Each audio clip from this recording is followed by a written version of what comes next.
I'm already in receipt of the warrant of arrest issued against me by the 5th Division of the Sandigan Bayan. Nais ko lang pong bigyan din ang mga bagay na ito. I will remain firmly with the majority bloc under the leadership of Senate President Alan Peter Cayetano. Hindi ako matitinag sa anumang panggigipit, pananakot, political maneuvering para talikuran ang aking paninindigan. I will not yield to threats. I will not be intimidated. I will not be pressured into surrendering my independence of judgment. I am giving instructions to the Senate Secretary to put on hold my salary.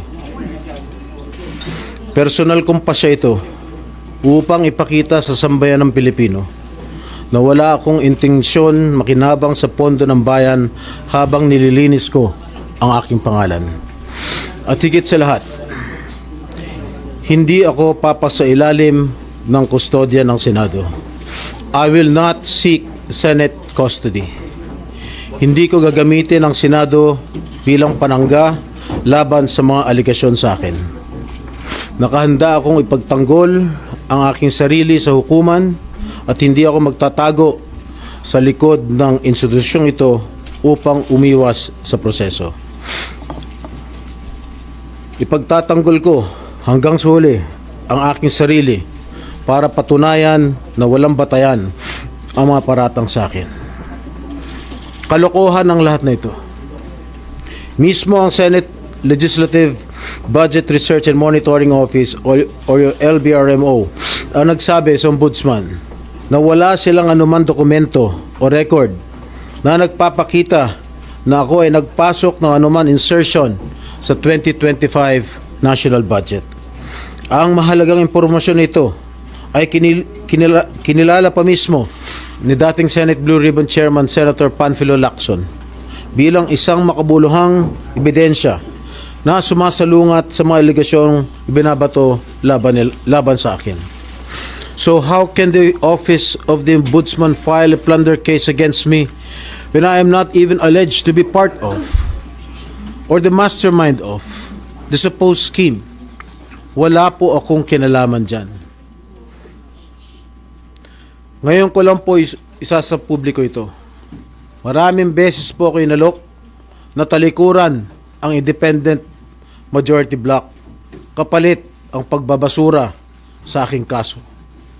Ngunit, hindi ko po ito tinanggap. Mas nanaig ang paninindigan ko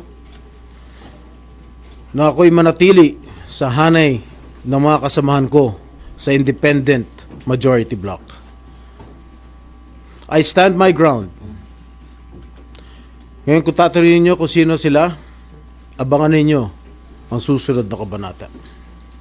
I stand my ground because what is at stake here goes far beyond my personal circumstances. What is at stake here is the independence of the Senate. This institution must never become vulnerable to external pressure. It must remain free from political coercion, free from undue influence, and free from any scheme designed to weaken its constitutional role as a co-equal and independent branch of government. If this is the price I must pay for the decisions I have made and the principles I have chosen to uphold, then I am prepared to face the consequences, however difficult they may be, especially for my family. I will not be broken by accusations, nor will I yield to political pressure. I will meet these charges head on, defend my honor through due process, and place my faith in the truth. I will be proceeding now to the CIDG to voluntarily surrender myself. Maraming salamat po.